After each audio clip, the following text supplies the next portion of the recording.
Essential points of the Buddhist teachings. Venerable Ajahn Buddhadasa.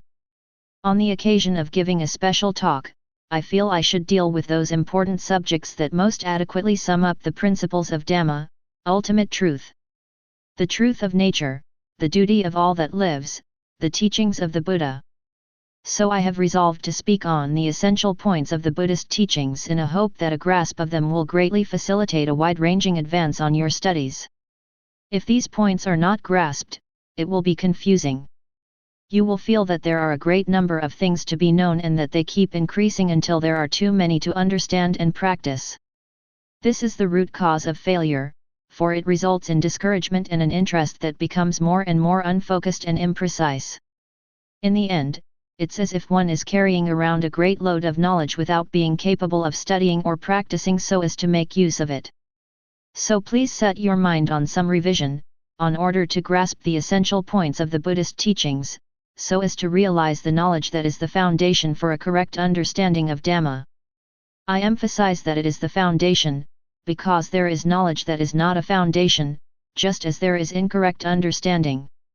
Understanding of the sort that deviates little by little until it is no longer Buddhist teaching. Or if it is still Buddhist teaching, it is an offshoot of it that is continually branching away from the trunk.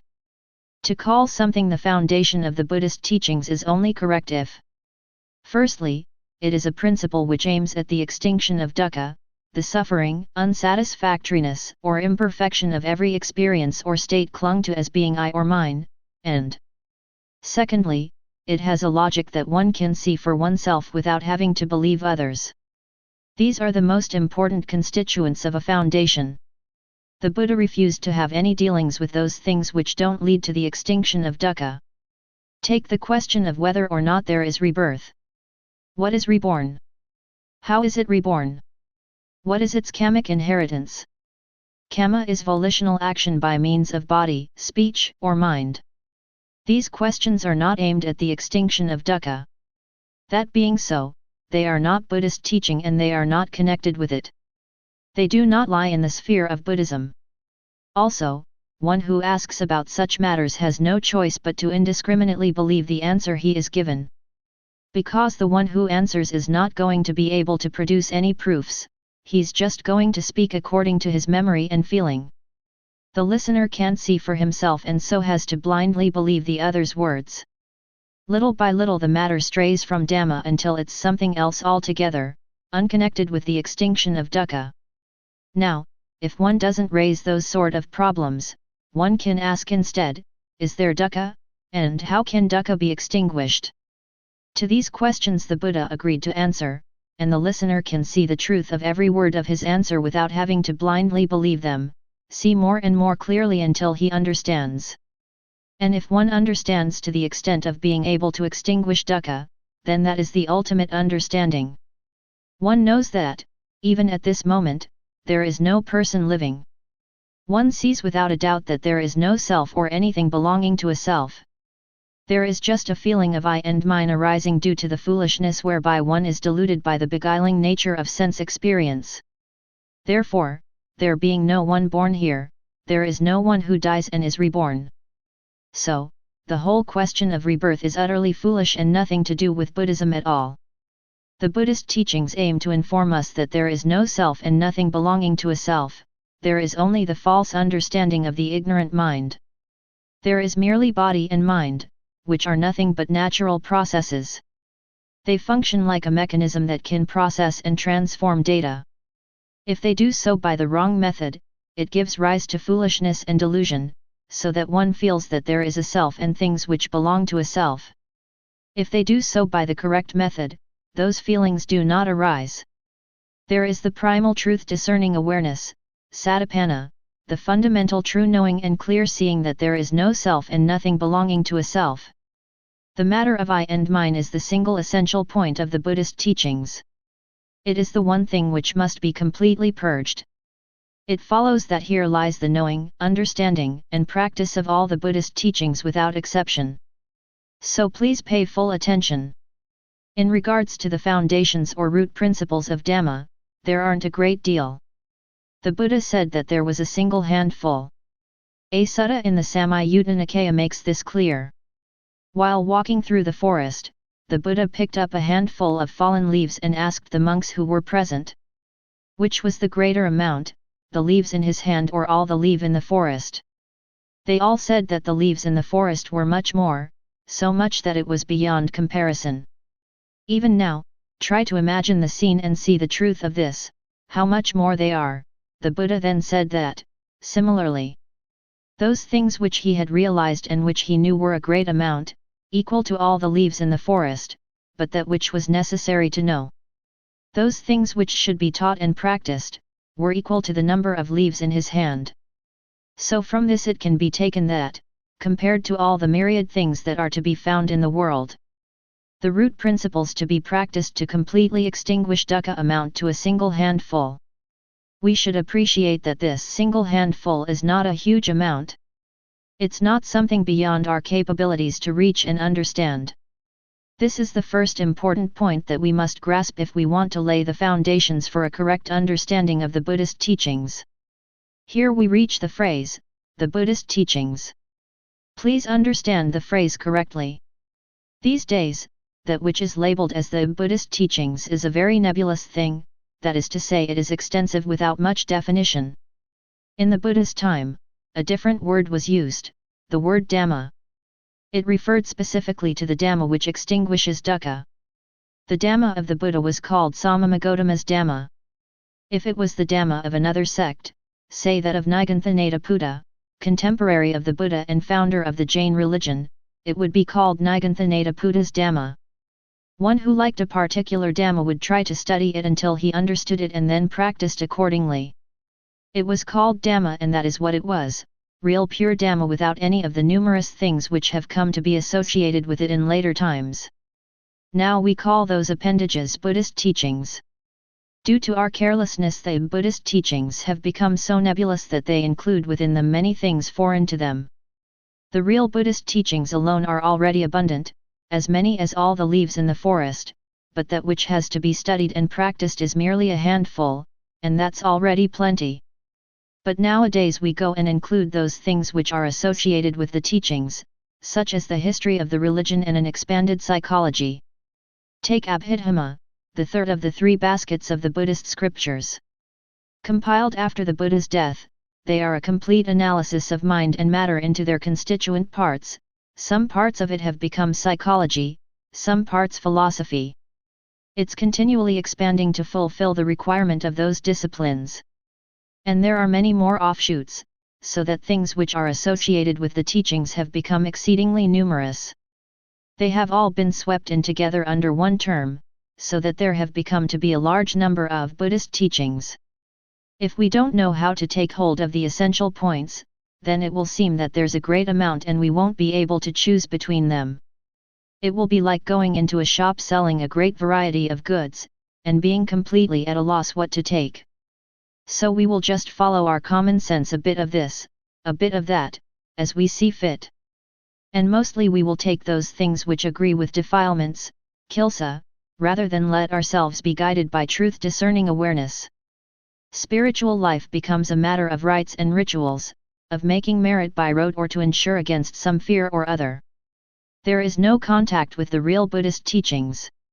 Let us know how to separate the Buddhist teachings from those things which have merely come to be associated with them and included under the same name. Even in the teachings themselves, we must still know how to distinguish the root principles, the essential points, and it is of these things that I have resolved to talk. The spiritual disease of our time is the disease whose germ lies in the feeling of we and ours, I and mine that is regularly present in the mind. The germ that is already in the mind develops first into the feeling of I and mine and them, acting through the influence of self-centeredness. Becomes greed, hate and delusion, causing upset for both oneself and others. These are the symptoms of the spiritual disease that lies within us. To remember it easily, it may be called the disease of I and mine. Every one of us has the disease of I and mine, and we absorb more germs every time we see a form, smell an odor, touch a tangible object, tastes a flavor, or think in the manner of an ignorant person. In other words, there is a reception of the germ, those things surrounding us that are infected and cause the disease, every time there is sense contact. We must recognize that the germ is clinging, upadana, and that it is of two kinds, clinging to an I and clinging to mine. Clinging to I and feeling that I is an entity, that I am like this or like that I am the equal of any man. Anything of this sort is called I. Mine is taking that as belonging to me, that which I love, that which I like. Even that which we hate, we consider to be my enemy. This is called mine.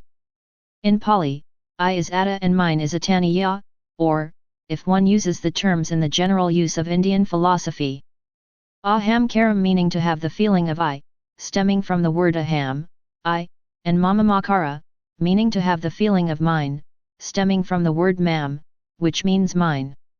The feelings of ahamkara and mamamkara are so very dangerous that they are called the spiritual disease, and every branch of philosophy or dhamma in the Buddha's time wanted to wipe them out. Even though they were followers of other teachings, they all had the same aim of wiping out ahamkara and mamamkara. The difference lay in that when they eradicated those feelings, they called what remained the true self, the pure Atman, the desired. As for our Buddhist teaching, it refused to use those names because it did not want to give rise to any new clinging to a self or things belonging to a self. It was just left a perfect emptiness, which was called nibbana, as in the phrase, nibbanam paramam sunam. Nibbana is supreme emptiness. That is to say, absolutely empty of I and empty of mine in every respect. Without remainder. That is nibbana, the end of spiritual disease. This matter of I and mine is very hard to see. If you don't really concentrate, you won't be able to understand that it is the force behind dukkha, the force behind spiritual disease. That which is called atta or self corresponds to the Latin word ego. If the feeling of self-consciousness arises, we call it egoism because once the feeling of I arises it naturally and inevitably gives rise to the feeling mine. Therefore, the feeling of self and the feeling of things belonging to self, taken together is egoism. Ego can be said to be natural to living beings and, moreover, to be their center. If the word ego is translated into English, it must be rendered as soul, a word corresponding to the Greek kentriken which in English means center. Ego and kentriken being the same thing, the soul, atta, can be regarded as the center of living beings. As their necessary nucleus, and therefore is something that the ordinary person cannot rid themselves of or refrain from.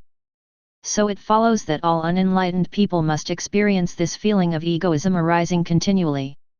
Although it's true that it doesn't express itself all the time. It manifests whenever one sees a form, hears a sound, smells an odor, touches a tactile object or has a thought arise in the mind. On every occasion that the feeling of I and mine arises, we can take it to be the disease fully developed. Regardless of whether it's dependent upon seeing a form, hearing a sound, smelling an odor, or whatever. When at the moment of contact, the feeling I and mine arises, it is the disease fully developed. The feeling of selfishness has strongly arisen. At this point we no longer call it egoism but selfishness, because it is an agitated egoism that leads one into low, false ways. Into a state of thinking only of oneself without consideration for others, so that everything one does is selfish. One is completely ruled by greed, hatred, and delusion. The disease expresses itself as selfishness and then harms both oneself and others. It is the greatest danger to the world. That the world is currently so troubled and in such turmoil is due to nothing other than the selfishness of each person, of each of the factions forming into competing groups. That they are fighting each other without desire to fight, but through compulsion, is because they can't control this thing. They can't withstand its force, and so the disease takes root. That the world has taken in this germ which has then caused the disease, is because no one is aware of that which can resist the disease, namely, the heart of the Buddhist teachings. I would like you to understand this phrase, the heart of the Buddhist teachings.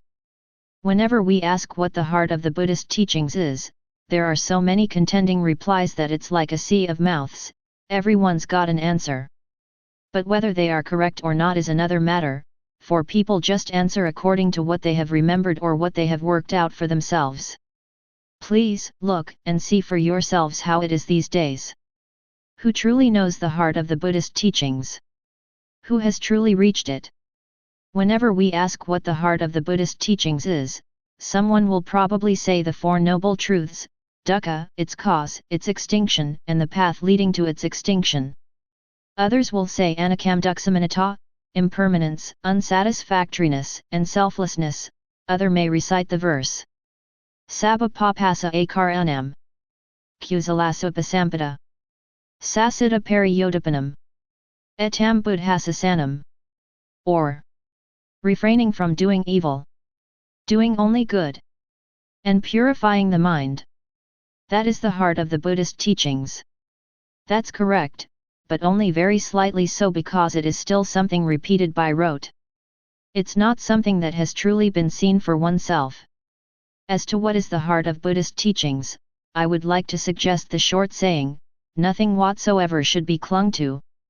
There is a section in the Majjhima Nikaya where someone approached the Buddha and asked him whether he could summarize his teachings in one phrase and, if he could, what it would be. The Buddha replied that he could. Sabadhamma nalam abhinavizaya. Sabdam means all things, nalam means should not be, abhinavizaya means to be clung to. Nothing whatsoever should be clung to. Then the Buddha emphasized this point by saying that whoever had heard this core phrase had heard all the teachings, whoever put it into practice had practiced all the teachings. And whoever had received the fruits of practicing this point had received all of the fruits of the Buddhist teachings. Now, if anyone realizes the truth of this point, that there is not a single thing to be clung to, it means that there is no germ to cause the disease of greed, hatred, and delusion, or of wrong actions of any kind, whether of body, speech, or mind. So, whatever forms, sounds, odors, flavors, tangible objects and mental phenomena crowd in, the antibody nothing whatsoever should be clung to will resist the disease. The germ will not enter, or, if it is allowed to do so, it will be only in order to be completely destroyed. The germ will not spread and cause the disease because of the antibody continually destroying it. There will be absolute and perpetual immunity. This then is the heart of the Buddhist teachings, of all Dhamma. Nothing whatsoever should be clung to, sabdhamma nalam abhinavizaya. A person who realizes this truth is like someone who has an antibody that can resist and destroy disease. It is impossible for him or her to suffer from the spiritual disease. But, for the ordinary person who doesn't know the heart of the Buddhist teachings, it's just the opposite, like someone who hasn't the slightest immunity. You probably understand by now the meaning of the spiritual disease and who the doctor is that heals it. But it's only when we see that we ourselves have the disease that we become really serious about healing ourselves, and in the right way, too. Before we know, we just enjoy ourselves as we please. It's like someone unaware that they have some serious illness, such as cancer or TB. Just indulging in pleasure-seeking without bothering to seek treatment until it's too late, and then dying of their disease. We won't be that foolish. We will follow the Buddha's instruction, don't be heedless. Be well filled with heedfulness. Being heedful people, we should take a look at the way in which we are suffering from the spiritual disease and examine the germ that is its cause. If you do this correctly and unremittingly, you will certainly receive in this life the best thing a human being can receive. We must look more closely into the point that clinging is the germ, as well as the way that it spreads and develops into the disease. If you've observed even to a small degree, you will have seen that it's this clinging to I or mine that is the chief of all the defilements. We can divide the defilements up into labha, dosa, and moha, or raga, kodha, and moha, or group them into 16 or as many categories as we want. In the end they are all greed, hatred, and delusion. But these three, too, can be collected into one: the feeling of I and mine. The feeling of I and mine is the inner nucleus which gives birth to greed, hatred, and delusion. When it emerges as greed, as desire, and craving, it attracts the sense object that has come into contact. If at another moment it repels the object, then it's hate or dosa. On those occasions when it's stupefied and doesn't know what it wants, hovering around the object, unsure whether to attract or repel, that is moha. Defilement behaves in one of these ways towards sense objects, i.e. forms, sounds, odors, flavors, tangible objects, mental phenomena. Depending on what form the objects takes, whether it is clearly apprehendable or hidden, and whether it encourages attraction, repulsion, or confusion. But, though they differ, all three are defilements because they have their roots in the inner feeling of I and mine. Therefore, it can be said that the feeling of I and mine is the chief of all defilements and the root cause of all dukkha, of all disease. Having not fully appreciated the Buddha's teaching regarding dukkha, we have misunderstood it. We have taken it to mean that birth, old age, and so on are themselves dukkha, but in fact those are just its characteristic vehicles. The Buddha summarized his teachings as, Sankhatina Panukupadanakandadukkha, which translates as, in short, dukkha is the five clung to khandhas, the five groups or aggregates of existence. Form, feeling, perception, mental formations, and consciousness. This means that anything which clings or is clung to as I or mine is dukkha. Anything which has no clinging to I and mine has no dukkha. Therefore, birth, old age, sickness, death or whatever, if they are not clung to as I or mine has no dukkha. Therefore, birth, old age, sickness, death and whatever, if they are not clung to as I or mine cannot be dukkha. Only when they are clung to as I or mine are they dukkha. The body and mind are the same. It's not that dukkha is inherent in body and mind. It is only when there is clinging to I and mine that they are dukkha. With the pure and undefiled mind, that of the arahant, one freed from all greed, aversion, and delusion, there is no dukkha at all. We must see that this I and mine is the root cause of all forms of dukkha. Whenever there is clinging, then there is the darkness of ignorance. There is no clarity because the mind is not empty, it is shaken up, frothing and foaming with the feeling of I and mine. In direct contrast, the mind that is free of clinging to I and mine is serene, filled full of truth-discerning awareness. So, we must firmly grasp the fact that there are two kinds of feeling, that of I and mine, and that of truth-discerning awareness, and that they are totally antagonistic. If one enters the mind, the other springs out. Only one can be present at a time. If the mind is brimful of I and mine, truth-discerning awareness cannot enter. If there is truth-discerning awareness, the I and mine disappears. Freedom from I and mine is truth-discerning awareness. Thus if one speaks intelligently, which is to say, concisely, although it is somewhat frightening, one says along with Huangpo, along with the Zen sect, that emptiness is the Dhamma, emptiness is the Buddha, and emptiness is the primal mind. Confusion, the absence of emptiness, is not the Buddha, is not the Dhamma, and not the primal mind. There are these two opposing feelings that arise. Once we have understood them, we will understand all Dhamma easily. Right now, you who are sitting here listening are empty, you are not confecting the feeling I and mine. You are listening, and you have truth-discerning awareness, the feeling I and mine cannot enter. But if on another occasion something impinges and gives rise to the feeling of I and mine, the emptiness or truth-discerning awareness you feel here will disappear. If we are empty of egoism, there is no consciousness of I and mine. We have truth-discerning awareness that can extinguish dukkha and is the cure for the spiritual disease. At that moment the disease cannot be borne, and the disease that has already arisen will disappear as if picked up and thrown away. At that moment, the mind will be completely filled with Dhamma. This accords with the remark that emptiness is the Buddha, because in that moment of being empty of I and mine, there will be present every desirable virtue of the whole Tripitaka, Buddhist scriptures. To put it simply, there will be perfect sati-sampajana, mindfulness and self-awareness. Perfect hiri, sense of shame, perfect adapa, fear of evil, perfect khanti, patience and endurance, and perfect soraksa, gentleness.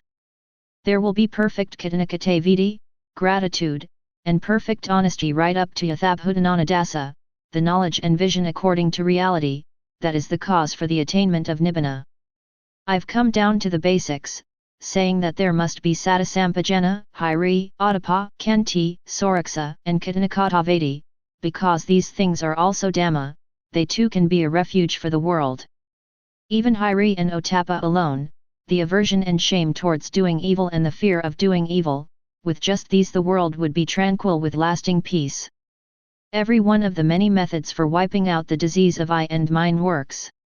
It depends on how you wish to practice. One of the many ways is to constantly contemplate I and mine as Maya, an illusion or hallucination. This will enable you to see the feeling of self, a seemingly solid entity that we are familiar with as I and mine, is in fact a mere illusion. This is achieved by contemplating self in terms of paticca samuppada, the process of dependent origination.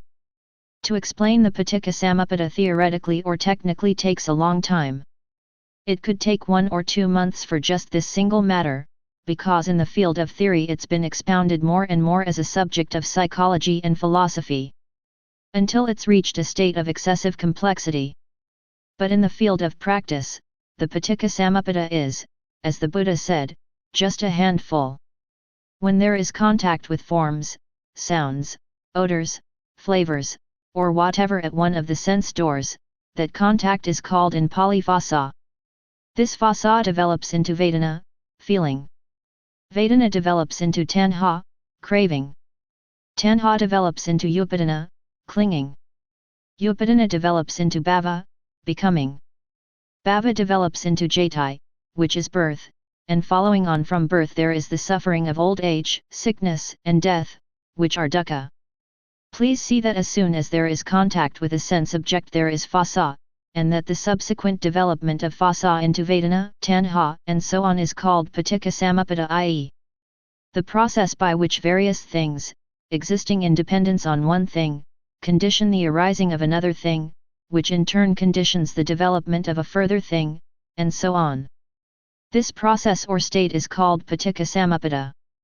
It is dependent arising with no self or me found, merely dependence followed by arising.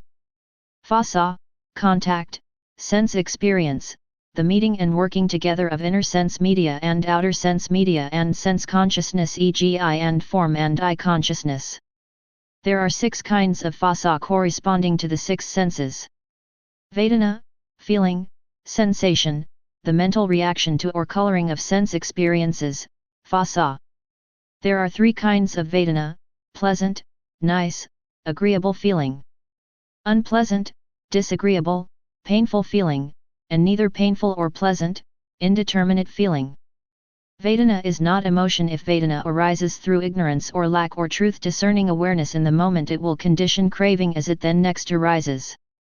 The way of making use of it is not to allow the dependent arising to take place.